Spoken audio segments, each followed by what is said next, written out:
Imagine a prison so impenetrable that even the most notorious criminals, like Wade Stephen Wilson, are completely isolated from the world. In this place, time seems frozen, as if every minute were eternally repeated. Wilson, already sentenced to death for a series of crimes that shook the country, is locked away in an environment where any trace of humanity is eliminated. But is this extreme punishment truly justice, or is it just camouflage torture? A psychological torment disguised as correction? Wilson, convicted of unspeakable acts of violence, was not only known for his brutal crimes, but also for leading one of the most feared organizations. His name carried the weight of a ruthless reputation, someone who did not hesitate to cross all limits.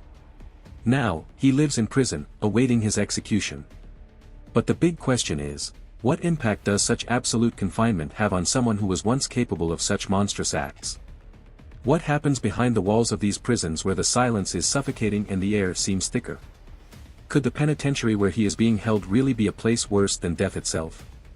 Wilson was called Deadpool, but unlike the comic book character who shares that name, he was a serial strangler.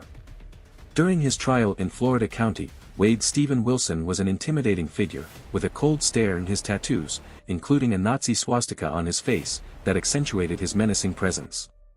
His icy gaze and defiant expression seemed oblivious to the chaos he had caused. Before we continue with the video, take the opportunity to check if you are already subscribed to our channel. Here, we bring shocking stories about criminals who made history, and you don't want to miss any detail of these narratives, do you? So, subscribe now so you don't miss out on more content like this. And, of course, we thank you immensely for following us on this journey. In that courtroom, the silence was heavy, charged with tension. All eyes were on Wilson as he awaited the decisive moment, hearing the sentence that would determine his fate. The judge strode into the room and announced the verdict in a grave tone. After carefully considering the circumstances of the case, it was clear to the court that the death penalty was the only appropriate sentence. Wade Stephen Wilson would be sentenced to death on each count of first-degree murder. He is now imprisoned at Union Correctional Institution in Florida, where 274 other men await execution on death row. This prison is often described as a living hell, a place where oppression surpasses even the idea of punishment. With a capacity of 1,486 inmates, the walls of this airless fortress seem to absorb the screams of the desperate. The air is thick, heavy with the weight of fear and hopelessness. The cells on death row are tiny, measuring just 6 feet by 9 feet. They resemble vertical tombs where prisoners spend their days in absolute isolation, trying not to go mad. Over time, the claustrophobia seems to increase, as if the walls are slowly closing in around each inmate. As the execution approaches, the condemned are transferred to guard cells, slightly larger but even more suffocating. These spaces, far from offering any relief, seem to increase the terror, making every second a mental torture. Meals are delivered punctually, but there is something disturbing about this ritual. The food, served on isolated carts, is lukewarm and tasteless, a cruel reminder that time is running out and that the execution is approaching. Each bite is like a silent warning that the end is coming, even though it has not yet arrived. The cells where Wade Stephen Wilson is being held are dark, cold, and damp.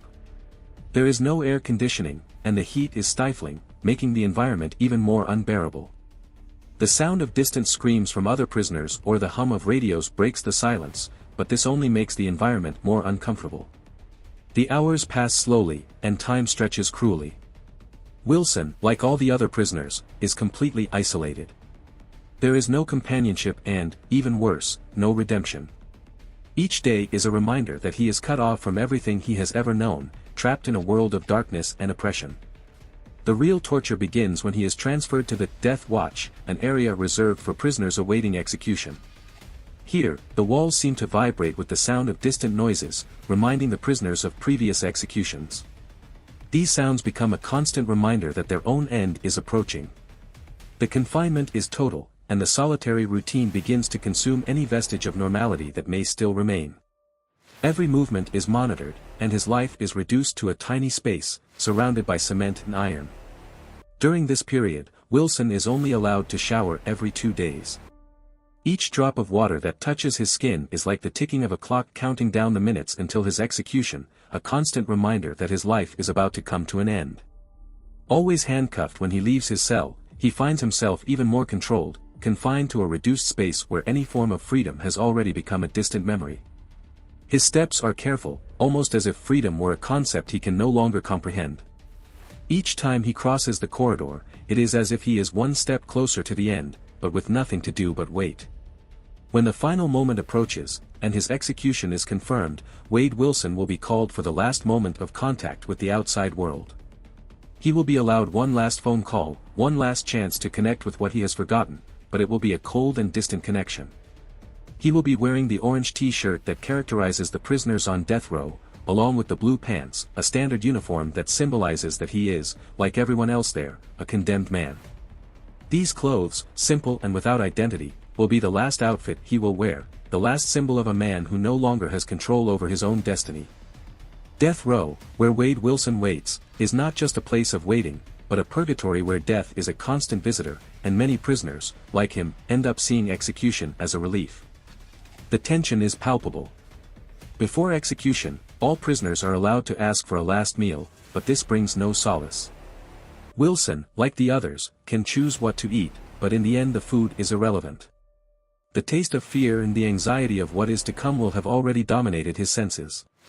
He can choose any dish, but the fear he feels in his mind will be much stronger than any meal. Wade Wilson's request, however, is what really catches the eye. Considered one of the most disturbed minds, Wilson made an unexpected and frightening request. He asked the judge to speed up the process, to put him next to be executed. This decision shocked many. Why would he ask for this? He had no chance to appeal his sentence, but he knew that he could somehow delay his execution with legal recourse, since there were still some cases pending. However, Wilson did not want to wait. He wanted to be the first, and as soon as possible. The judge, surprised by the request, agreed to grant the request, but on one condition. In order for the execution to be speeded up, Wilson would have to confess to all the crimes for which he had not yet been tried. This is because, according to the law, no one can be executed with pending trials or investigations. Wilson, without hesitation, confessed everything. He admitted his guilt not only for the crimes for which he had already been convicted, but also for the other cases that were still being investigated. In doing so, he eliminated any legal obstacles that might have delayed his execution and hastened his own fate. Now he was closer to the end, and his execution could happen at any moment, in the next few days, weeks, or even next month. But what is most intriguing is the reason for his request. During the trial, Wade Wilson never showed any remorse. His cold and impassive demeanor throughout the court proceedings was a reflection of his character. He never showed empathy for the victims, and his disinterested attitude towards the family's pain was disconcerting. Now, he was asking to speed up his execution, but why? Was he simply trying to shorten his agony, tired of the endless wait? Or was there something darker in his mind that was not revealed? His decision to ask for a speedy execution, even after having confessed to all of his crimes, raises even more questions about the complexity of his personality and the motivations that led him to make such choices. As he nears his end, the question remains, what really motivated Wade Wilson to take such an extreme decision? What goes on in a mind so disturbed, so far from remorseful, that he chooses to speed up his own fate without hesitation? Wade Wilson is a man who has caused so much pain and destruction, destroying entire families with his crimes. He committed acts so horrible that it is difficult to even explain them in words. Now, he will face the consequences of his actions in a justice system that has no mercy for him. What do you think about this? Do you think the death penalty is the right punishment for him? Do you think he deserves it? If Wade Stephen Wilson's story has left you shocked and you want to understand more about the brutal crimes that have occurred around the world, then this is the right place for you. Don't forget to leave your like, as this helps motivate us to bring you more content like this. And, of course, subscribe to the channel so you don't miss any updates. By subscribing, you will have access to exclusive content, in-depth analyses and a detailed approach to real crimes, the justice system and the consequences of such unspeakable acts. Together, We will explore stories of criminals who have left their mark on history in a way that few can imagine. We will try to understand what leads someone to commit such atrocities and reflect on the impact of these crimes on society. And we really want to hear your opinion. What do you think about cases like Wade Stephen Wilson's? Do you believe justice was served, or is there something else to consider? Leave your comment below, let's discuss together. If you are ready for this dark and fascinating journey, subscribe now, like the video and stay up to date.